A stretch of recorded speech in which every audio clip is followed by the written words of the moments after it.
Hello दोस्तों, आशा करते हैं आप लोग बहुत अच्छे होंगे। द परफेक्ट स्टडी में आप सभी लोगों का बहुत बहुत स्वागत है। सीटेट एग्जाम के लिए आज की इस क्लास में हम लोग ईवीएस को डिस्कस करने जा रहे हैं, यानी इन्वायरमेंटल स्टडीज को डिस्कस करेंगे, जिसे पर्यावरणीय अध्ययन कहते हैं। वेरी वेरी इंपॉर्टेंट क्लास है, तो पूरी क्लास बहुत ध्यान से देखना। अभी मैं इसका भी कॉन्सेप्ट समझाऊंगा कि कितने नंबर पेडागोजी से आते हैं और कितने नंबर कंटेंट से आते हैं।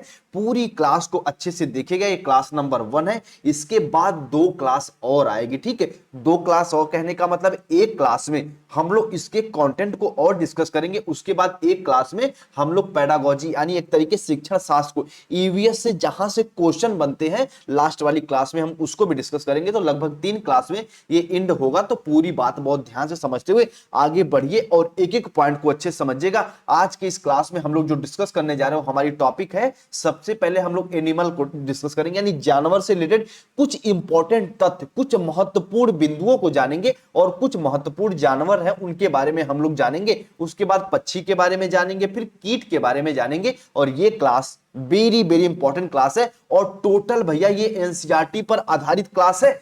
जो आपको लोग कहते हैं ना कि क्लास 5 से लेके 8 तक की एनसीईआरटी पढ़ डालिए, ये क्लास में वही एनसीईआरटी का पूरा निचोड़ है।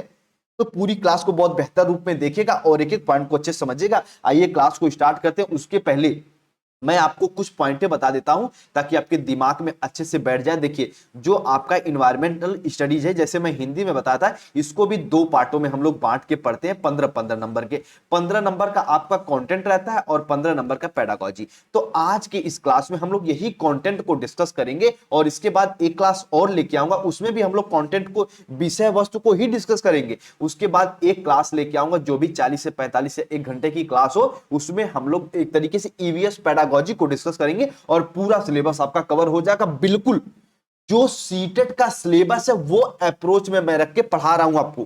ठीक है, बिल्कुल इधर उधर की बातें नहीं, बिल्कुल सीटेट एग्जाम के लिए जो इंपॉर्टेंट है मैं वो चीजें आपको बता रहा हूं ताकि आपका सीटेट एग्जाम बेहतर नंबर से निकल पाए। ठीक है, सभी लोग एक्टिव हो जाओ, बिल्कुल ईमानदारी से, बिल्कुल पेशेंस के साथ। आइए एक एक पॉइंट को समझते हैं। सबसे पहले हम लोग एनिमल से क्लास को स्टार्ट करते हैं और कुछ जो तथ्य हैं जो आपके एग्जाम में पूछ देते हैं, उन तथ्यों को जानते हुए हम लोग जानवर के कुछ प्रकार पे चलेंगे और उन प्रकारों को डिस्कस करेंगे। सबसे पहले जानवर से रिलेटेड, एनिमल से रिलेटेड कुछ इंपॉर्टेंट तथ्य को जानिए। सबसे फर्स्ट पॉइंट आपके स्क्रीन पर देखिए, जो एनसीईआरटी का निचोड़ है ना, इसको सेलेक्ट करने में काफी समय लगता है, तो पूरी क्लास को बहुत बेहतर रूप में, बहुत धैर्य के साथ देखिए। आइए, सबसे फर्स्ट की पॉइंट है कि जानवरों की खाल पर जो डिजाइन होते हैं वो किसके कारण होते हैं। तो भैया आपका तुरंत ऑप्शन टिक होना चाहिए, सर वो बालों के रंग के कारण होते हैं। जब आप एनसीईआरटी 6 to 8 पढ़ोगे ना, तो ये पॉइंट आप अगर नोट्स बना रहे होते तो उसमें मेंशन किए होते आप, लेकिन मैं आपको एनसीईआरटी का निचोड़ बता रहा हूं बच्चे,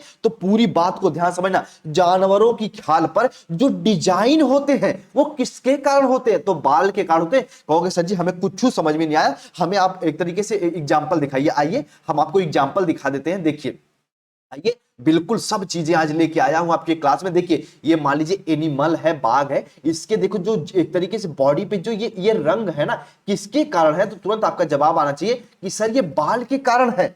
तो बताइए, ये प्रूफ हुई कि बात नहीं हुई? कहोगे सर जी प्रूफ बात होगी, आगे पॉइंट पे चलिए। ठीक है, बिल्कुल थंब के बच्चे, जो आपके एग्जाम के लिए महत्वपूर्ण है, बिल्कुल हमें डेप्थ में नहीं जाना और ना ही बिल्कुल ऊपरी ऊपरी तक कवर भी नहीं करना। जो मॉडरेट लेवल का जहां से क्वेश्चन बनते हैं उन पॉइंटों को सेलेक्ट करके लाएं तो बेहतर रूप में समझिए। फर्स्ट पॉइंट क्लियर हो गया तो एक बार यस करिए कि हां सर, जानवरों के खाल पर जो डिजाइन होते हैं वो उनके बालों के रंग के कारण होते हैं। क्लियर हो गया तो एक बार यस करिए, फिर हम आगे बढ़ते हैं। ठीक है, चलिए, बहुत अच्छी बात है। आइए अब देखिए, एक पॉइंट यहां पे भी कुछ लोग कहते हैं कि जो जानवर दिन में जागते हैं क्या वो सभी रंग देख पाते? नहीं, वो सभी रंग नहीं देख पाते। दिन में जागने वाले जानवर आमतौर पर कुछ ही रंग देख पाते हैं।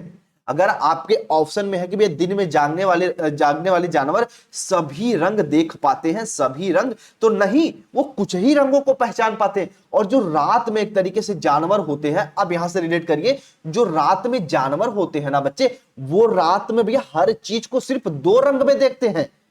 एक होती है आपकी सफेद और एक होती है काली। और जब आप थोड़ा सा डेप्थ में पढ़ेंगे तो ये भी मानेंगे कि सफेद और काली कोई रंग होता ही नहीं है। ठीक है, लेकिन ये यहां पे मैं आपको कंफ्यूज नहीं करूंगा, बस इतना जानते रहिए कि भैया रात में जागने वाले जानवर हर चीज को सफेद और काली में ही देखते हैं। जैसे आप अपने घर पे गाय वगैरह पाले होंगे तो उनको भैया खाना खाने से पहले रोटी वोटी खिलाने जाते हैं ना, तो वो आपको ये नहीं देखते कि आप कैसा एक तरीके से क्या पहने हो, कितना एक तरीके से लाल पीला हरा पहने, नहीं, वो सिर्फ और सिर्फ आपको पहचानते हैं आपकी आवाज से। ठीक है, जो आपकी आवाज सुने रहते हैं उससे पहचानते हैं, लेकिन जब आपको देखते हैं तो वो सफेद और काली के रूप में ही देखते हैं। इतना इसके बारे में जानते रहिएगा। जो इंपॉर्टेंट पॉइंट आपके साथ डिस्कस कर रहे हैं वो बेहतर रूप में समझते हुए चलिए। ठीक है, देखिए बहुत से जानवर किसी खास मौसम में गहरी लंबी नींद में चले जाते हैं, जैसे छिपकली। ठीक है, छिपकली जो होती है एक समय के बाद गहरी लंबी नींद में चली जाती है। इसका बेस्ट एग्जांपल छिपकली हो जाएगा। आइए अब देखिए, हम लोग अपने बचपन से सुनते आ रहे हैं और देखते भी आ रहे हैं, जब गांव में आंधी तूफान वगैरह आता रहता है, आंधी आती रहती है, तो जो गांव के डॉग होते हैं, जो गांव के कुत्ते होते हैं ना, वो मुंह ऊपर करके जोर जोर से चिल्लाने लगते हैं, जोर जोर से भौंकने लगते हैं। क्यों? क्योंकि उन्हें महसूस करने की क्षमता होती है। तो कुछ जानवरों में तूफान और भूकंप को महसूस करने की क्षमता होती है, तो उसके आने से पहले, तूफान और भूकंप को आने से पहले ही वो अजीब हरकतें करने लगते हैं। आप देखते भी होंगे। ठीक, और जंगल में रहने वाले लोग समझ जाते हैं कि भैया कुछ बुरा होने वाला, हम सतर्क हो जाए। तो ये जानवरों की विशेषता होती है कि तूफान और भूकंप को महसूस कर लेते हैं। बिल्कुल एनसीईआरटी का निचोड़ है, ये मत समझना कि ये मुझे आ रहा है, बिल्कुल ये सारी पॉइंटें आप पढ़े हुए हैं अपने पिछली क्लासेज में।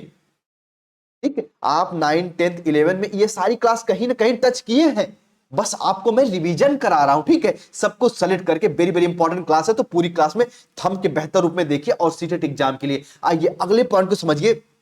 जानवरों में भी देखने, सुनने और महसूस करने की क्षमता होती है। मैं इसलिए ऑप्शन को चूज किया क्योंकि हमें निगेटिव ऑप्शन को सेलेक्ट नहीं करना सीटेट में। तो जानवरों में भी देखने की क्षमता होती है, सुनने की क्षमता होती, महसूस करने की क्षमता तो होती है। ठीक है, तो इतना इसके बारे में आप सभी लोग जानते रहिएगा। आइए कुछ की पॉइंट और जान लेते हैं। और वैज्ञानिकों का मानना है कि कई जानवर अपनी, उनकी पूरी भाषा, पूरी लैंग्वेज होती है। ओके सर जी, इस पॉइंट को समझा दी, जानवर कैसे बात करते हैं। देखिए बच्चे, जब मैं आपको हिंदी पेडागॉजी पढ़ाया था, हिंदी पेडागॉजी एक बात बताया था आपको, मैं लैंग्वेज की कुछ डिफिनेशन बताया था। ठीक है, लैंग्वेज की कुछ डिफिनेशन बताया था और मैं ये कहा था कि लैंग्वेज क्या है। जैसे मेरी भाषा को यदि आप समझ जा रहे हैं और मैं अपनी भाषा को यदि आपको समझा पा रहा हूं और आपकी भाषा में समझ पा रहा हूं, यही है लैंग्वेज। तो जानवर अगर दूसरों की भाषा को समझ पा रहे हैं, अपने सेम जानवर की, और यदि उनकी भाषा को वो समझ पा रहे हैं, तो उनकी भी वो भाषा ही हुई। जैसे अभी आपके सामने अंडमान निकोबार का कोई व्यक्ति आके बोले, आप नहीं समझ पाओगे, लेकिन वो लोग आपस में समझ पाते हैं। तो भाषा वही ना होती जो भैया एक तरीके से आपकी विचारों को समझ पाए और दूसरों के विचारों को आप समझ पाए। तो वैज्ञानिकों का मानना कि जानवरों की भी अपनी भाषा होती है और पूरी कंप्लीट लैंग्वेज होती है। इसके बारे में जानते रहना, जो आपस में कम्युनिकेट करते हैं। आप कुछ की पॉइंट है, ये एक तरीके से कहते हैं ना, ये शॉर्ट की है, इसको अपने दिमाग में बना के रखिएगा। जिन जानवरों के एक तरीके से बाहरी कान पर बाल होते हैं, ध्यान समझना, जो जानवर के बाहरी कान पर बाल होते हैं, यहां पे मैं शरीर नहीं कह रहा हूं क्योंकि इसमें बहुत कंफ्यूजन रहता है, बच्चे कंफ्यूज हो जाते हैं। जिन जानवरों के बाहरी कान पर बाल होते हैं वे बच्चे देते हैं, और यहां पे शरीर भी काउंट कर लेना। लेकिन शरीर भैया देखते हैं ना, जिन जानवरों के बॉडी पर, शरीर पर बाल होते हैं, वो अंडे भी देते हैं। जैसे हम कह सकते हैं कि एक तरीके से मुर्गा वगैरह। ठीक है, तो इतना इसके बारे में जानते रहेगा। जिन जानवरों के बाहरी कान व शरीर पर बाल नहीं होते वे अंडे देते हैं। यहां पे शरीर न देखिए, सिर्फ कान को देखिए। जिन जानवरों के भैया एक तरीके से बाहरी कान पर बाल नहीं होते वे अंडे देते हैं, और जिनके बाहरी कान पर बाल होते हैं वे बच्चे देते हैं। और एक तरीके से जो स्तनधारी होते हैं उनकी विशेषता ही है कि इनके शरीर का बाल, इनके शरीर पर बाल का पाया जाना, और कान के मध्य इनकी 3 अस्थियां, मेलियन, इनकस और स्टेपस का पाया जाना प्रमुख है। और ध्यान से मेरी बात समझना कि यदि कुछ तरीके से अपवाद होते हैं ना, कुछ प्रजातियों को छोड़ दें तो लगभग सभी स्तनधारी वर्ग के जंतु बच्चे देते हैं। ठीक है, ध्यान से मेरी बात समझना। और जिन जानवरों में यह नहीं पाया जाता वे अंडे देते हैं। कहोगे सर जी क्या नहीं पाया जाता? तो ये नहीं पाया जाता, उनके एक तरीके से कान व शरीर पर बाल उनके कान के मध्य 3 एक तरीके से अस्थियां यदि नहीं पाई जाती हैं तो वे जानवर क्या देते हैं, अंडे देते हैं। इतना इसके बारे में सिर्फ जानते रहिएगा। और कुछ की पॉइंट मैं यहीं पे बता दिया कि जिन जानवरों के बाहरी कान पर बाल होते हैं बच्चे, वे बच्चे देते हैं, ठीक है। और जिन जानवरों के बाहरी कान पर बाल नहीं होते वे अंडे देते हैं। बिल्कुल एनसीईआरटी का निचोड़ है ये, ठीक है। ध्यान से मेरी बात को आगे समझते हुए बढ़िए। अब हम लोग जितना जानवर से रिलेटेड कुछ की पॉइंट थी मैं आपको बता दिया। अब हम लोग जानवर में कुछ एक तरीके से कुछ प्रमुख जानवरों के बारे में अध्ययन करेंगे। वेरी वेरी इंपॉर्टेंट क्लास है। देखिए, पढ़ाने को इसमें डेप्थ में जाने को बहुत जा सकते हो, और मैं डेप्थ में पढ़ाने के लिए भी एक तरीके से प्रेरित रहता हूं। मैं सोचता हूं हर चीज को बहुत डेप्थ में जाऊं, लेकिन नहीं। अगर यही बीएड के लिए यही अगर बायोलॉजी की क्लास हो रही होती तो जानवर के जितने हैं भैया इनके एक तरीके से वैज्ञानिक नाम भी बताना पड़ता, एक तरीके से इनके क्लास, एक तरीके से सब क्लास भी बताना पड़ता, लेकिन नहीं। यहां पे आपको सिर्फ सीटेट के लिए ईवीएस पढ़ना है। बच्चों को पढ़ाते समय क्या पॉइंट ध्यान में रखना है उन सब चीजों को ये जानना है, ठीक है। और बताओ क्लास एक तरीके से 5 to 8 के लिए आप बच्चों को क्लास सब क्लास के बारे में नहीं बताओगे जानवरों के, नहीं। कुछ की पॉइंट है, कुछ इंपॉर्टेंट पॉइंट है, बस वो आपको जानते हुए आगे बढ़ना है। तो जानवर से रिलेटेड जितने पॉइंट थे मैंने आपको बताया। अब हम लोग कुछ इंपॉर्टेंट पॉइंट को सेलेक्ट करने जा रहे हैं, यानी कुछ इंपॉर्टेंट जानवर के बारे में जानेंगे। सबसे पहले स्थल। हमेशा यहां से क्वेश्चन आता है भैया कि स्थल किसकी तरह दिखता है, तो बिल्कुल ये भालू की तरह दिखते हैं। हम कहते हैं ना कि बहुत मोटा गए, भालू हो गए हो क्या, तो कहने का मतलब है स्थल दिखने में भालू की तरह होते हैं, पर ये भालू से अलग होते हैं।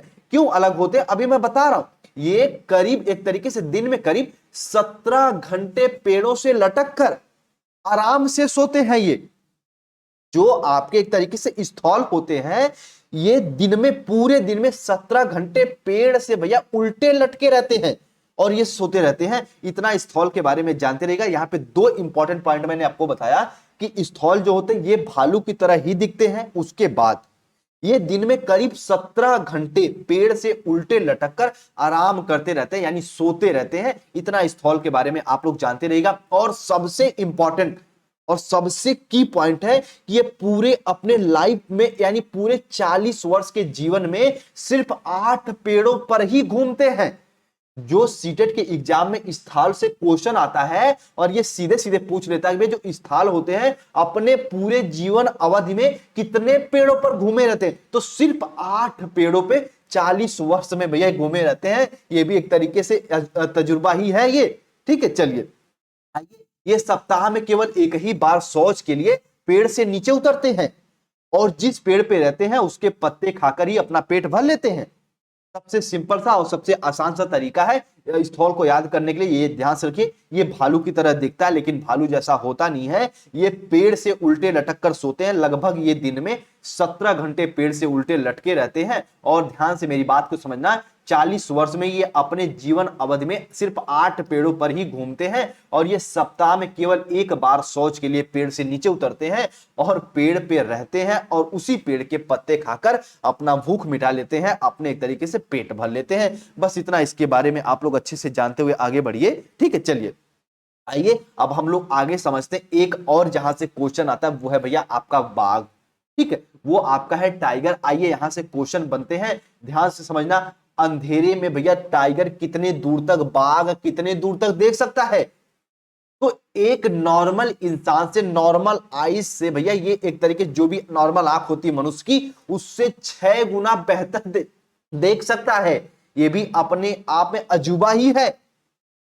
जो एक इंसान रात में भैया देख सकता है नॉर्मल, उससे 6 गुना बेहतर बाघ रात में देख सकते हैं, ठीक है। तो बाघ के बारे में एक ही पॉइंट जानते रहिएगा। उसके बाद बाघ की जो मूंछ होती है, देखो ये इसकी मूंछ है ना, ये इसकी जो मूंछ होती है वो हवा में हुए कंपन को भांप लेती है, जिससे उसे शिकार का सही स्थिति का पता चलता है और वो अंधेरे में रास्ता भी ढूंढ लेते हैं अपने इसी द्वारा, अपने मूंछ के कंपन द्वारा एक तरीके से महसूस कर लेते कि रात में सही रास्ता कौन सा है। हमारे सामने कोई पेड़ वगैरह तो नहीं है, ठीक है। तो इस हिसाब से इसकी जो मूंछ होती है वो भी इंपॉर्टेंट होती है अपने शिकार की सही स्थिति का पता लगाने के लिए। की पॉइंट है भैया, जो बाघ की मूंछ होती है उसका एक तरीके सबसे मुख्य इंपॉर्टेंट क्या होता है, तो हम कह सकते हैं सर उसके शिकार का सही स्थिति का पता लगाना और रात में सही रास्ते के ढूंढना। ठीक है, चलो उम्मीद करते हैं इस पॉइंट को भी आप लोग जानते होंगे। बाघ को आप लोग देखिए हैं, इसके जो बॉडी पे ये भैया एक तरीके से चित्र बना हुआ है, किसके कारण? तो सर इसके बाल के कारण। ये ऊपर मैंने आपको जानवर की विशेषता में बताया था, जानवर के अपने इलाके होते। इलाके कहने का मतलब यही, जब आप देखेंगे तो ये डॉग के भी होते, कुत्तों को भी होते हैं, इनके अपने इलाके होते हैं। और इलाकों की पहचान कैसे होती है? इनके एक तरीके से मूत्र से होती, जो वो गंध छोड़ते हैं दूसरा बाघ तुरंत जान लेता है कि भैया ये किसी अन्य बाघ का इलाका है, इसमें मुझे नहीं जाना है। और यही काम कुत्ते वगैरह भी करते रहते हैं। ठीक है, चलिए ये बाघ से रिलेटेड कुछ इंपॉर्टेंट पॉइंट हो गए। बाघ मौके के अनुसार अपनी आवाज बदलता रहता है, ये भी की पॉइंट है, इसको जानते रहेगा। बाघ सिचुएशन के अनुसार, बाघ मौके के अनुसार अपनी आवाज में भैया एक तरीके से चेंज करता रहता है। और बाघ का गुर्राना, जो गुरजते ना ऐसे नहीं गुरजते हैं, तो 3 किलोमीटर दूर तक इसको सुना जा सकता है। ये भी की पॉइंट है, इसको भी अपने दिमाग में बना के रखिएगा। बाघ के दोनों कान बाहर की आवाज को इकट्ठा करने के लिए भैया अलग अलग दिशाओं में घूम जाते हैं। जो देखो ये कान है ना, ये आवाजों को इकट्ठा करने के लिए, जैसे यहां इधर की आवाज सुनना तो कान को भैया इधर मोड़ लेंगे, अपने इधर मोड़ लेंगे, तो अलग अलग भैया एक तरीके से आवाजों को इकट्ठा करने के लिए अपने अपने कानों को अलग अलग दिशा में एक तरीके से ज्यादा घूम जाते हैं। इसको इसके बारे में जानते रहिएगा। बाघ हवा से पत्तों के हिलने और शिकार की झाड़ियों से हिलने से हुई आवाज में अंतर को तुरंत भांप लेते हैं। यानी शिकार यदि झाड़ियों में है तो उसकी आवाज अलग भांपेंगे, यदि हवा से पत्ते हिल रहे हैं तो उसकी आवाज को ये अंतर तुरंत कर लेते हैं, उसको भांप लेते हैं। ये भी इसकी एक विशेषता है, एक कैरेक्टरिस्टिक्स है, इसके बारे में जानते रहेगा। अब हम लोग अपने प्यारे हाथी मेरे साथी को पढ़ेंगे। हाथी सबसे पहले भैया ये किस में चलते हैं? सर ये झुंड में चलते हैं। आइए कुछ हाथी से रिलेटेड कुछ इंपॉर्टेंट पॉइंट को समझते हैं, यहां से क्वेश्चन आता भी रहता है। देखिए, हाथी को पानी और कीचड़ में खेलना बहुत पसंद है। क्यों पसंद है? क्योंकि इनके शरीर को ठंडक मिलती है। अब इतनी बड़ी शरीर है भैया, उस पे ये आसानी से नहा नहीं सकते हैं, तो कीचड़ में और पानी में खेलते रहते हैं ताकि उनके बॉडी को एक तरीके से ठंडक मिले। और हाथी के कान पंख जैसे होते हैं। क्यों होते हैं? क्योंकि गर्मी लगने पर हाथी अपने कान से हिलाकर खुद को हवा देते हैं, कुछ को एक तरीके से ठंडक महसूस करवा पाते हैं। तो ये हाथी पानी और कीचड़ में क्यों खेलते हैं? क्योंकि इनके बॉडी को ठंडक मिल सके। और इनके कान पंख जैसे क्यों होते हैं? क्योंकि भैया ये एक तरीके से बॉडी स्ट्रक्चर भी है, और गर्मी से हवा लेने के लिए, एक तरीके से गर्मी से बचने के लिए खुद को हवा देते हैं अपने कान से। तो ये भी की पॉइंट को आप लोग जानते रहेगा। 3 महीने का जो हाथी होता है 200 किलोग्राम उसका वजन होता है। जो 3 मंथ का हाथी होता है उसका 200 किलोग्राम तक वजन होता है। इतना इसके बारे में जानते रहेगा। एक बड़ा हाथी दिन में 100 किलोग्राम से ज्यादा पत्ते व झाड़ियां खा लेता है। इतना इसके बारे में बस डाटा जानते हुए आगे बढ़िए। ठीक है, चलिए। हाथी बहुत कम आराम करता है, दिन में केवल 2 से एक तरीके से 4 घंटे तक ही सोता है। इतना इसके बारे में जानते रहेगा। अब जो सबसे की पॉइंट है वो यहां से शुरू हो रहा है कि भैया ये जो होते हैं हाथी, जो होते हैं वो झुंड में चलते हैं। तो एग्जाम में अगर क्वेश्चन आ जाए हाथी कैसे चलते, तो भैया झुंड में चलते हैं ये। ठीक है, ये एनसीईआरटी का निचोड़ है। एनसीईआरटी पढ़ोगे तो जब हाथी वाला ऑप्शन आएगा, एक तरीके से जो कंटेंट आएगा तो समझ में आएगा आपको कि हाथी जो होते हैं ये झुंड में चलते हैं, ये ग्रुप में चलते रहते हैं। और झुंड की सबसे बुजुर्ग जो हथनी होती है पूरे झुंड की नेता होती है। ठीक है, और इस झुंड में 10 से 12 हथनी और बाकी बच्चे होते हैं। 14 से 15 साल तक हाथी इस झुंड में रहता है और फिर झुंड छोड़कर चला जाता है। जो इनके बच्चे होते हैं 14 से 15 इस झुंड में रहते हैं साल तक, फिर वो झुंड छोड़कर चले जाते हैं, कोई नए ग्रुप में चले जाते हैं। और हाथी भैया जब परेशानी में आते हैं, एक तरीके से इनमें कोई हमला होता है, कोई एक तरीके से इनको प्रॉब्लम आती है, आप एक डिस्कवरी वगैरह देखते होंगे तो सभी हाथी एकजुट हो जाते हैं, एक दूसरे की मदद करते हैं। यह भी एक तरीके से आपका पढ़ना जरूरी है इसको। जो आपके हाथी और हथनी होती हैं, ये कोई प्रॉब्लम आने पे, कोई समस्या आने पे सभी एकजुट हो जाते हैं। जैसे आप देखते हैं 9th क्लास का कोई स्टूडेंट है, कोई 10th क्लास का स्टूडेंट है, अगर मान लो दोनों में मार हो गई तो ये 9th वाले अलग ग्रुप, 10th वाले अलग ग्रुप बना लेते हैं। उसी प्रकार हाथी को कोई परेशानी आने पर सभी लोग इकट्ठा हो जाते हैं। और जो हाथी ग्रुप का एक तरीके से नेता कौन होता है? तो सबसे बुजुर्ग हथनी। ठीक है, तो ध्यान से मेरी बात को समझना है, ये झुंड में चलते रहते हैं। इतना इसके बारे में जानते रहेगा। अब हम लोग समझेंगे लंगूर को। कहते हैं ना तुम लंगूर की तरह दिख रहे हो, तो आइए अब हम लोग लंगूर को समझते हैं और लंगूर से रिलेटेड कुछ इंपॉर्टेंट पॉइंट को समझते हैं। ध्यान समझना। जंगल में ऊंचे पेड़ पर बैठा लंगूर अपने पास आती मुसीबत को देखकर एक खास आवाज निकालकर अपने साथियों को संकेत देता है और उसे चौकन्ना कर देता है। ये तो सभी जानवरों में पाया जाता है, लेकिन लंगूर में ये विशेषता पाया जाता है ये भैया सबसे ऊंचे पेड़ पर बैठे रहते हैं और कोई प्रॉब्लम, कोई आक्रमण, मतलब कोई जानवर इन पे अटैक करने वाला है तो ये खास आवाज निकाल के अपनी सभी साथियों को ये आगाह कर देते हैं। इतना इसके बारे में जानते रहिएगा लंगूर के बारे में, ठीक है। आइए, सिर्फ आपको एनसीईआरटी का निचोड़ ये है। अब कुछ इंपॉर्टेंट बिंदु हैं जहां को आपको जानना जरूरी, जैसे कहते हैं ना कुछ की पॉइंट है उसको जानना जरूरी, फिर आपका जानवर समाप्त हो जाएगा, एनिमल वाला पॉइंट, ठीक है। जैसे देखिए, मगरमच्छ के छोटे छेद जैसे कान होते हैं लेकिन आसानी से दिखाई नहीं देते। तो अगर आपके एग्जाम में पूछे क्या मगरमच्छ के छोटे कान होते, बिल्कुल इनके भी छोटे कान होते पर दिखाई नहीं देते। छिपकली के भी छोटे छेद जैसे कान होते हैं, ये भी पॉइंट को जानते रहेगा। उसके बाद मछलियां खतरा की चेतावनी के लिए एक दूसरे को बिजली की तरंग देती हैं अपने, जैसे मान लीजिए कोई एक तरीके से खतरा की चेतावनी आ गई तो दूसरी मछली, एक मछली यहाँ है एक मछली यहाँ, तो उसको भी ये संकेत दे देती है किसी न किसी रूप में, तो बिजली की तरंग से ये संकेत दे देती है। इतना इसके बारे में जानते रहिएगा, ठीक है। चलिए, गिलहरी के दांत हमेशा बढ़ते रहते हैं। दांतों को काटने व कुतरने के कारण इनका दांत घिस जाता है। जैसे मान लीजिए अभी गिलहरी है ना, मान लीजिए ये कोई गिलहरी है और इसके दांत इतने बड़े हैं, अगर ये दांत कुतरे ना तो ये इतने बड़े हो जाएंगे। इसीलिए देखते हो वो कुछ ना कुछ काटती रहती है ताकि उसके दांत घिस जाएं, उसके दांत बहुत ज्यादा बड़े ना हो, इसलिए वो गिलहरी के दांत। तो एग्जाम में अगर पूछे गिलहरी के दांत हमेशा बढ़ते रहते तो यस, गिलहरी के दांत हमेशा बढ़ते रहते हैं। वो गिलहरी हर समय कुछ काटती कुछ कुतरती क्यों रहती है? क्योंकि उनके जो दांत होते हैं वो बहुत ज्यादा बढ़ न जाए, ठीक है। बिल्ली के दांत नुकीले होते हैं जो मांस को फाड़ने और काटने के काम आते हैं। ध्यान समझना, गाय के आगे वाले जो एक तरीके से दांत होते हैं वो पत्तों को चबाने के लिए होते हैं और पीछे के दांत चबटे होते हैं और बड़े होते हैं जो घास को चबाने के लिए होते हैं। यानी जो आगे के दांत थोड़ा सा नुकीले टाइप होते हैं पत्तों को काटने के लिए, और जो पीछे के दांत होते हैं वो घास को चबाने के लिए होते हैं। इतना बस इसके बारे में की पॉइंट को जानते रहिएगा। अब हम लोग कुछ इंपॉर्टेंट पॉइंट को समझते हैं सांप से रिलेटेड, ठीक है। आइए, स्नेक से रिलेटेड कुछ इंपॉर्टेंट बात को समझते हैं। देखिए, हमारे देश यानी भारत में 4 तरह के जहरीले सांप होते हैं।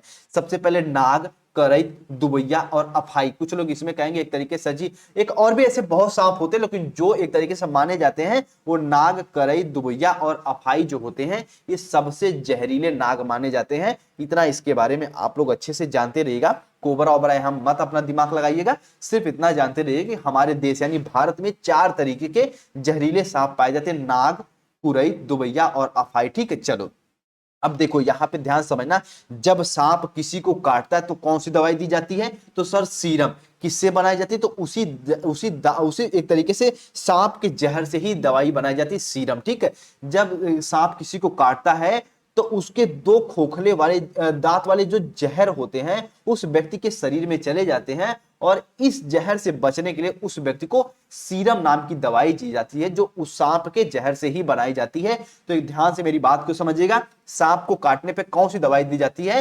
तो सीरम नाम की दवाई दी जाती है। बस इतना इसके बारे में जानते रहिएगा, ठीक है। आइए आगे समझिए, दांत एक तरीके सांप के दांत नुकीले होते हैं लेकिन वह अपने शिकार को चबाकर खाता ना, एक तरीके से चबाकर नहीं बल्कि पूरा निगल जाता है। जैसे सांप तो होते हैं उनके, अभी गाय वगैरह है उनके दांत नुकीले, तो वो किसी भी पत्ते वत्ते को पहले फाड़ती, लेकिन सांप ऐसा नहीं करता। वो किसी भी जानवर को ऐसा नहीं कि फाड़ देता, नहीं, वो सबसे पहले उसको पूरा का पूरा ही निगल जाता है। जैसे देखते हैं सांप वगैरह हैं तो वो जब मेढक वगैरह को खाते हैं तो पूरा के पूरा वो मेढकों को निगल जाते हैं। तो ये भी सांप की एक विशेषता है। तो सांप जो भी उसके शिकार है उनको एक तरीके से भैया, एक तरीके से मेरी बात समझना, उसको चीरता फाड़ता चबाता नहीं है बल्कि पूरा निगल जाता है और बाद में डाइजेस्ट करता है, ठीक है। आइए, सांप के बाहरी कान नहीं होते, वे जमीन पर हुए कंपन को सुन पाते हैं। तो ये भी बात बहुत ध्यान समझना कि सांप के कान वगैरह नहीं होते, वो जमीन पे कंपन वगैरह होते हैं उनसे वो सुन पाते हैं, उनको महसूस करके आगे बढ़ते हैं। ये भी इससे रिलेटेड कुछ इंपॉर्टेंट पॉइंट को अपने दिमाग में बना के रखिएगा।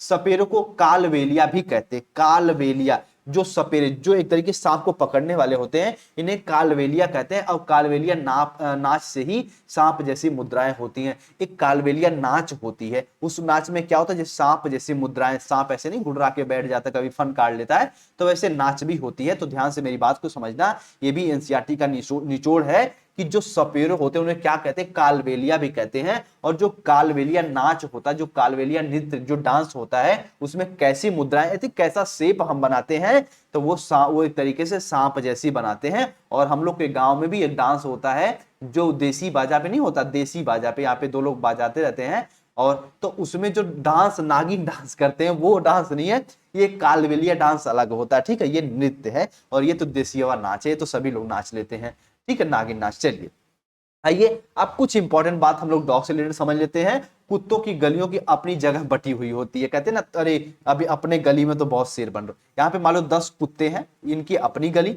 10 कुत्ते इनकी अपनी गली, इनकी गली का निर्धारण कैसे होता है, तो इनके एक तरीके से मल मूत्र के त्याग करने से, ये यहाँ पे मान लीजिए अपना मल मूत्र त्याग कर दिए, तो इनका ये एक तरीके से एरिया निर्धारण हो गया कि इतना मेरा एरिया है, तो दूसरा कुत्ता यहाँ पे आएगा तो इसको सूंघ कर हट जाएगा और कहेगा नहीं ये तो उसका इलाका, हम नहीं जाएंगे, ये अपना यहाँ पे मल मूत्र त्याग करके यहाँ अपना यहाँ इलाका बना लिया। तो कुत्तों की अपनी अपनी गली होती है और गली का निर्धारण कैसे होता है, तो उनके मल मूत्र से होता है, इतना इसके बारे में सिर्फ जानते रहिएगा। अब थोड़ा सा हम लोग केचुए के बारे में जान लेते हैं, अर्थवर्म के बारे में जान लेते हैं।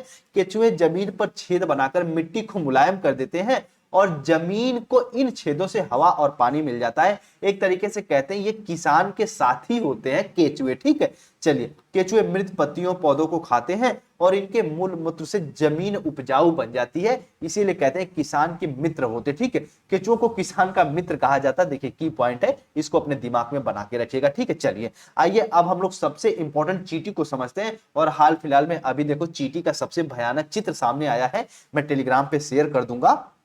देखिए चींटियों में एक तरीके से, इनमें भी एक तरीके जिनकी समूह होती है उसमें दृढ़ता होती है, ये भी समूह में चलते रहते हैं। आइए इनसे रिलेटेड कुछ हम लोग की पॉइंट को समझते हैं। चींटियां मिलजुल कर रहती हैं, चींटियों का काम बटा रहता है।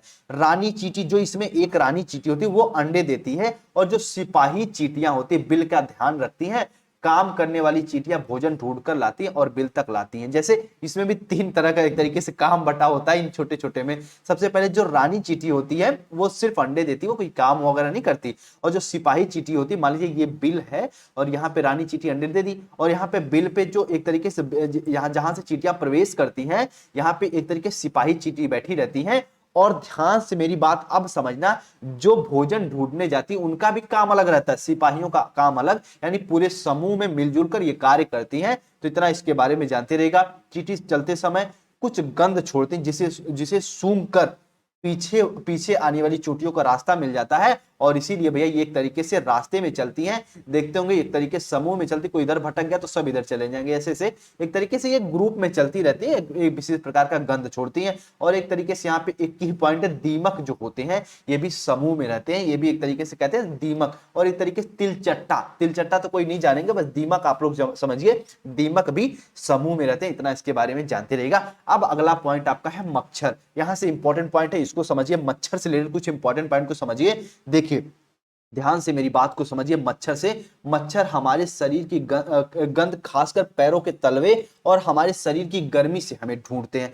कहते हैं ना, मच्छर हमारे हमारे ऊपर, हमारे पैर के आसपास क्यों मंडराते रहते हैं, क्योंकि हमारे बॉडी के गर्मी से हमें ढूंढ लेते हैं। और ठंडी में देखते हैं मच्छर बिल्कुल गायब से ही हो जाते हैं, क्योंकि हमारी बॉडी पहले ही ठंडी, तो ये कैसे हमें ढूंढ पाएंगे, नहीं ढूंढ पाते। लेकिन गर्मी में खासकर जो मच्छर होते हैं हमारे बॉडी की गर्मी से एक तरीके से विशेष स्मेल द्वारा हमें ये महसूस कर लेते हैं, हमें ये खोज लेते हैं, ठीक है, मच्छर। और मच्छर पानी में अंडे देते हैं, इसीलिए कहते हैं ना कि पानी को इकट्ठा मत होने दो गंदे पानी को, वरना मच्छर आ जाएंगे। तो मच्छर जो होते हैं वो पानी में ही अंडे देते हैं। डेंगू, मलेरिया, चिकनगुनिया बीमारी मच्छरों के द्वारा ही फैलती है। रुके हुए पानी में, इकट्ठा हुए पानी में मलेरिया के मच्छर पैदा होते हैं, इसलिए मच्छरों के प्रजनन को रोकने के लिए पानी में तेल डाला जाता है। और ध्यान से मेरी बात समझना, तेल क्यों डाला जाता है, क्योंकि पानी एक तरीके से पिष्ट तनाव कम हो जाता है और ऑक्सीजन की आपूर्ति हो जाती है, जिससे मच्छर का लार्वा मर जाता है। अब जब मच्छर के लार्वे को ऑक्सीजन मिलेगा ही नहीं, ठीक है, तो भैया उसके लार्वा जीवित नहीं रह पाएंगे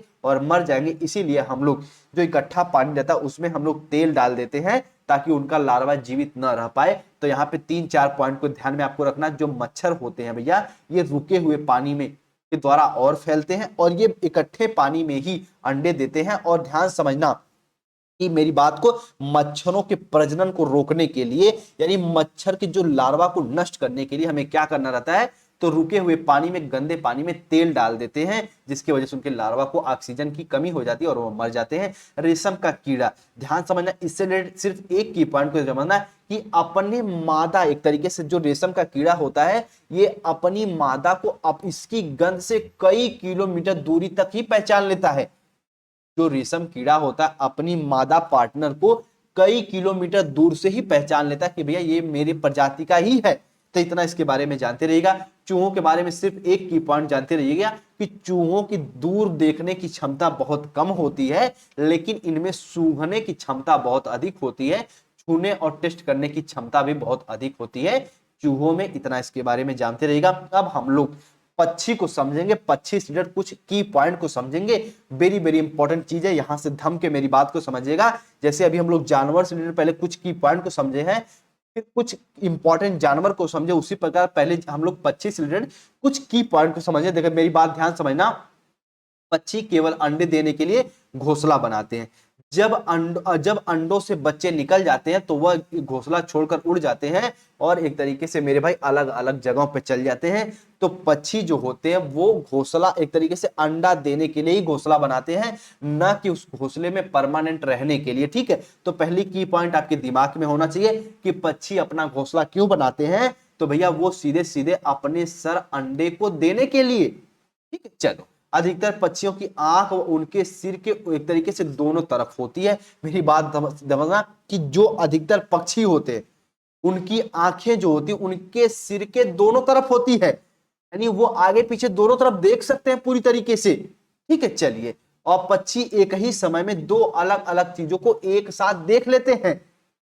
यानी ध्यान समझना, जब उनकी आंखें भैया दोनों एक तरीके सेंटर में ना होकर अलग अलग होती हैं तो दो वस्तुओं को एक समय में ही देख लेते हैं। और ध्यान समझना, यानी उन नजर डाल लेते हैं, जब अलग अलग चीजों पर केंद्रित करते हैं उनका देखने का दायरा बढ़ जाता है। जब ये बिल्कुल सामने देखते हैं तो इनकी दोनों आंखें एक ही चीज पर होती हैं। जैसे मान लीजिए हम लोग किसी चीज पे देख रहे होते हैं तो हमारी एक आंख यहां होती है, एक आंख यहां भी देख लेते हैं हम कोई चीज को, लेकिन अगर ये किसी चीज पे फोकस करते हैं सिर्फ उसी चीज पे देख पाते हैं। पक्षी की ये विशेषता है। और पक्षी जो भैया उड़ते समय, या फिर ध्यान से मेरी बात को समझना, ये एक ही समय में दो चीजों को भी देख सकते हैं अगर वो फोकस ना करें तो।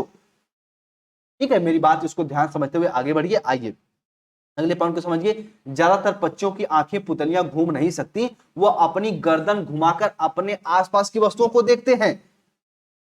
जो जितने भी पक्षी होते हैं वो अधिकतर उनकी आंखें घूमती नहीं है, बिल्कुल फिक्स है।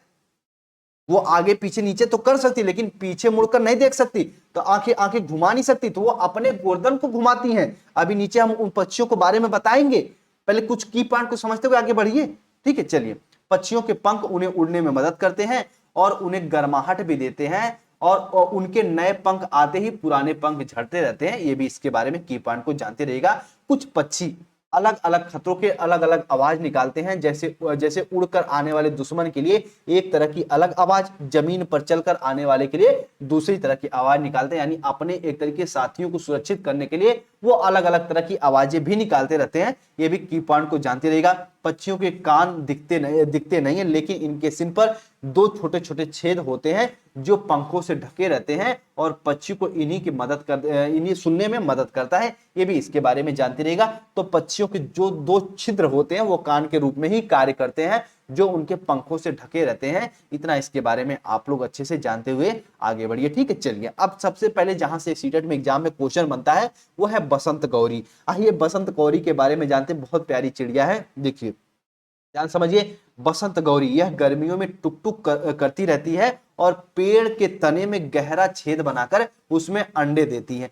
ध्यान समझना, पक्षियों को जब हम पढ़ रहे होते सिर्फ और सिर्फ इनके घोंसले और इनके अंडों के बारे में पढ़ रहे होते हैं सीटेट एग्जाम के लिए, कि भैया ये अपने घोंसले क्यों बनाती है और कैसे बनाती हैं। तो जो बसंत गौरी होती है ये पेड़ के तनों में गहरा एक तरीके छेद कर देती हैं और उसमें अपने अंडे को रखती हैं। ये बसंत गौरी की विशेषता है। ठीक है, आइए अब शक्कर फोरा, यहाँ पे चित्र भी देखते हुए आगे बढ़िए। शक्कर फोरा देखिए, शक्कर फोरा जो किसी छोटे पेड़ या झाड़ की डाली पर अपना लटकता हुआ घोंसला बनाते हैं, ये शक्कर फोरा है। अगर एग्जाम में क्वेश्चन पूछ दे शक्कर फोरा अपना घोंसला कैसे बनाते हैं, तो ये छोटे छोटे पेड़ों पर बनाते हैं और एक तरीके से झाड़ की डालियों पे बनाते हैं। देखो यहाँ पे ये लटकता हुआ है ना, तो ये झाड़ की डालियों पर अपना एक तरीके से बनाते हैं। ठीक है, इस घोंसले में बाल, मकड़ी के जाले, तितली टहनियां, बारीक घास, सूखे पत्ते, रुई, पेड़ की छाल के टुकड़े, कपड़ों के चिथड़ों से बना होता है ये शक्कर फोरा का। ठीक है, तो इतना इसके बारे में जानते रहिएगा, ये भी इंपॉर्टेंट है। अब भैया दर्जन चिड़िया क्या होती है, देखो प्यारी सी चिड़िया है।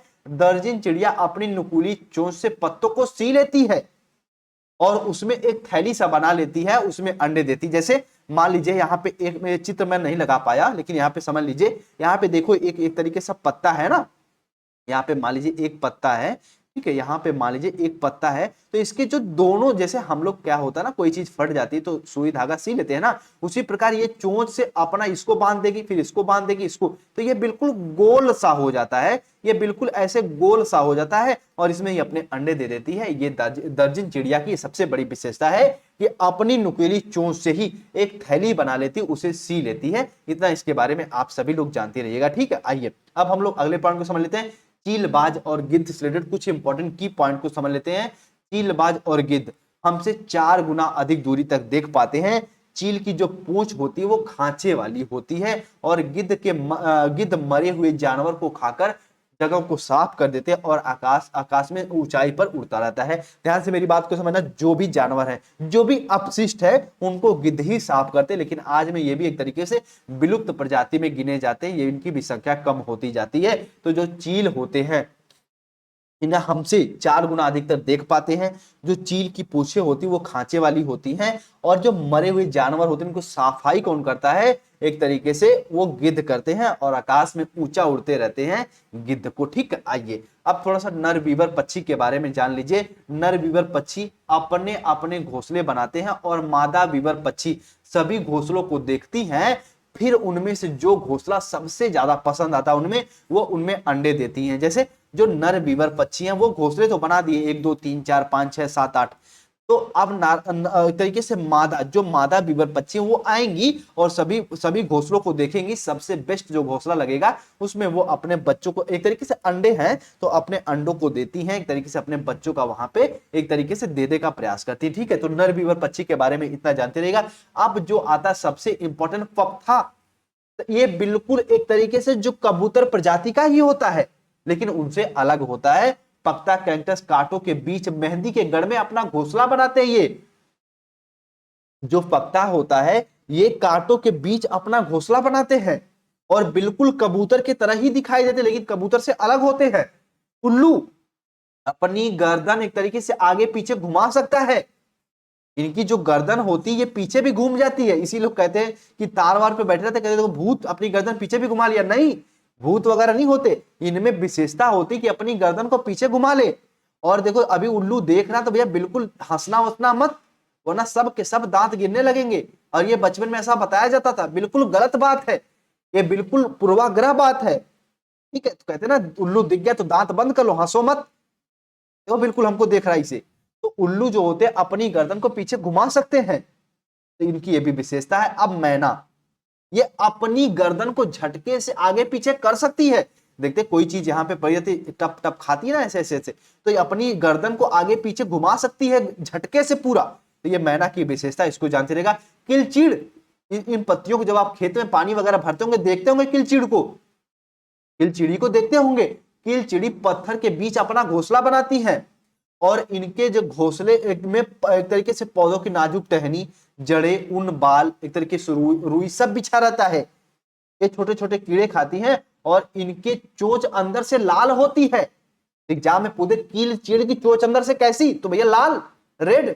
कौवा, ये तो सभी लोग जानते हैं, कौवा मामा अगर घर के ऊपर बोल दिए तो नात रिश्तेदार आने वाले हैं, लेकिन अब तो ऐसा नहीं होता, पहले ऐसा होता था, ठीक है। तो कौवे, अब तो फोन आ गया ना, आने से पहले मैं फोन कर दी भैया हम आ रहे हैं, पहले कौवा बताते थे। तो कौवे के घोंसले में लोहे के तार और लकड़ी की टहनियों जैसी चीज होती हैं। इनके जो घोंसले बने थे बिल्कुल मजबूत। कौवे पेड़ के ऊंची डाल पर घोंसला बनाते हैं।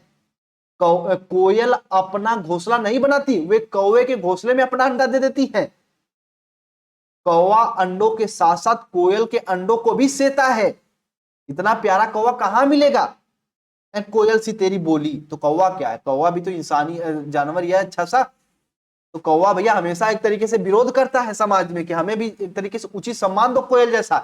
कोयल की अंडा का रक्षा भी करता है। कोयल कौवे के अंडे में घोंसला भी देती है, लेकिन सबसे बढ़िया कोयल, कौवा कहां गया भैया। तो ये सी बात होती है, इनके बारे में जानते रहिएगा। तो 2 की पॉइंट है कि कौवे के जो घोंसला होता है उसमें लोहे के तार और लकड़ी की टहनियां जैसी चीजें होती हैं और कौवे पेड़ पर ऊंची डाल पर घोंसला बनाते हैं। कौवे का घोंसला बहुत कम लोग देख पाते हैं, इसलिए ऊंचा बनाते हैं वो लोग। और उसके बाद कोयल जो होती है अपना घोंसला नहीं बनाती, वे कौवे के घोंसले में अंडे दे देती हैं बच्चे। उसके साथ साथ कौवा जो होते हैं अपने अंडों के साथ साथ अपने कोयल के अंडों को भी सेता है।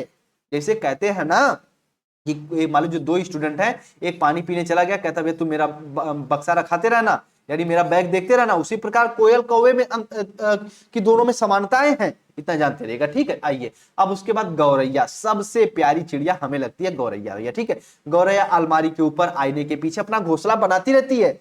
अब देखिए यहाँ पे मैं कुछ की पॉइंट बता दूं आपको इंपॉर्टेंट। अब आपके सीटेट एग्जाम के लिए मैं पक्षी अलग पढ़ाऊं तो उसमें घोंसले को बताऊं तो अलग चीज है, कम से कम 5-6 क्लास में इसको लेके आऊं नहीं। आपके कीमती समय का भले किसी को अंदाजा ना हो, मुझे अंदाजा है। तो जो इंपॉर्टेंट चीज अगर मुझे एक क्लास में समेटा, मैं समेट सकता हूं। यही चीज अगर आप मेरे साथ बीएड में जो स्टूडेंट जुड़े होंगे मुझे अच्छे से जान रहे होंगे कि मैं बिल्कुल जो चीज दो बार जो चीज बहुत बड़ी उसको मैं 2 क्लास में पढ़ा देता हूं, लेकिन जो चीज छोटी उसको 1 क्लास में समेट देता हूं। मैं भैया बिना फालतू के वीडियो और क्लास नहीं लेता। जो इंपॉर्टेंट चीज है मैं वही पढ़ाने का पूरा प्रयास करता हूं। सीटेट को अप्रोच में रख के, पूरे अपने ध्यान में रख के मैं क्लास ले रहा हूं। तो जहां से इंपॉर्टेंट पॉइंटें आती है मैं वो बता रहा हूं। एग्जाम में पूछ देता है कि गौरैया अपना घोंसला कैसे बनाती है, तो अलमारी के ऊपर आईने के पीछे। ठीक है, कहते ना आईने के पीछे तुम्हारा चेहरा हो तो क्या ही बात है। तो इस प्रकार से अपना ये एक तरीके से घोंसला बनाती है। तो उसके बाद अब आ जाता है कबूतर। अभी आप पख्ता देखे तो सेम जैसी, लेकिन पख्ता अलग है, कबूतर अलग। पहले भैया जो अपनी बातों को राजा महाराजा पहुंचाने के लिए कबूतर का ही प्रयोग करते थे। ठीक है, कबूतर पुराने मकान खंडर में अपना घोंसला बनाते हैं। ठीक है, चलिए उम्मीद करते हैं पूरी बात को समझे होंगे। आज की क्लास बेहद इंपॉर्टेंट थी। हम लोग 3 पॉइंट को समझ लिए हैं। एक तरीके से हम लोग जानवर को समझे, कीट को समझे हैं और पक्षी को। और एक बार अभी इसका थोड़ा सा मैं कुछ इंपॉर्टेंट पॉइंट बताऊंगा, उसके पहले चैनल पर नए हैं तो अगर क्लास समझ में आएगी तो सब्सक्राइब करके जुड़ जाइए। अगर पहले से आप लोग जुड़े हैं, अच्छे प्यारे स्टूडेंट हैं, तो क्लास तो अपने फ्रेंडों के साथ जरूर शेयर करिए। ईवीएस की क्लास 3 क्लास इसकी आएगी, 1 क्लास हो गई है, 2 क्लास और होगी। एक क्लास में हम लोग कंप्लीट पेडागोजी को डिस्कस करेंगे और एक क्लास में हम लोग इसके और एक पार्ट को डिस्कस करेंगे, जैसे कुछ इंपॉर्टेंट डेज वगैरह हो गए, पर्यावरण के कुछ अध्ययन वगैरह हो गए, उनको समझेंगे, पूरी क्लास समाप्त हो जाएगी। ठीक है, चलिए टेलीग्राम से नहीं जुड़े हैं, डिस्क्रिप्शन में लिंक है, जुड़ जाइए। और प्लेलिस्ट में चेंज किया हूं, 2 प्लेलिस्ट सिर्फ बना दिया 2022-23 क्लास के लिए, उस प्लेलिस्ट को चूज कर लीजिए। और यदि आप हमसे पर्सनली जुड़ना चाहते हैं तो इंस्टाग्राम से हमसे जुड़ से कुछ भी हमसे पूछ सकते हैं। और अभी तक यदि सीटेट का कंप्लीट नोट्स नहीं लिए हैं तो 9005587371 पे संपर्क करके नोट्स भी बच्चे लेके खूब बेहतर रूप में पढ़ते हुए आगे बढ़िए और बेहतर तैयारी करिए। ठीक है, चलिए आज हम लोग अपनी क्लास में बहुत बेहतर रूप में आगे चीजों को पढ़ते हुए आगे बढ़े हैं। एक बार मैं थोड़ा सा कुछ इंपॉर्टेंट पॉइंट आपको बता दूं ताकि आपके समझ में आ जाए। देखिए आज हम लोग अपनी क्लास में क्या पढ़े, तुरंत जवाब आना चाहिए। सर पढ़े जानवर, सर पक्षी और कीट। और इसके बाद एक क्लास और आएगी इसमें आपके कंटेंट में, जिसमें हम लोग पर्यावरण से रिलेटेड कुछ इंपॉर्टेंट पॉइंट है उनको डिस्कस कर लेंगे। उसके बाद 15 नंबर की पेडागोजी क्लास कवर करेंगे। टोटल 3 क्लास होगी। ठीक है, बेहतर रूप में पढ़ाई करते हुए आगे बढ़िए। मिलते हैं हम लोग अपनी अगली क्लास में। सभी दोस्त यार को जितने भी जुड़े हैं सभी का दिल से आभार, ऑनलाइन की दुनिया में इतना प्यार करने के लिए। बेहतर जो आपके लिए बेहतर है मैं वही पढ़ाने का पूरा प्रयास करता हूं। मिलते हैं हम लोग अपनी अगली क्लास में। सभी दोस्त यार ख्याल रखिए, बिल्कुल सीटेट का प्रीवियस ईयर सॉल्व करते रहिए किसी भी पब्लिकेशन का लेके। जल्दी मैं 2-2 एमसीक्यू तैयार कर रहा हूं। जो स्टूडेंट नोट्स वगैरह परचेज किए हैं द परफेक्ट स्टडी से 9005587371 पे, उनको 2-2 क्वेश्चन का सेट में जल्दी देने वाला हूं। बेहतर तैयारी होगी, बस बिलीव बना के रखे। मिलते हैं हम लोग अपनी अगली क्लास में। सभी को जय हिंद, जय भारत।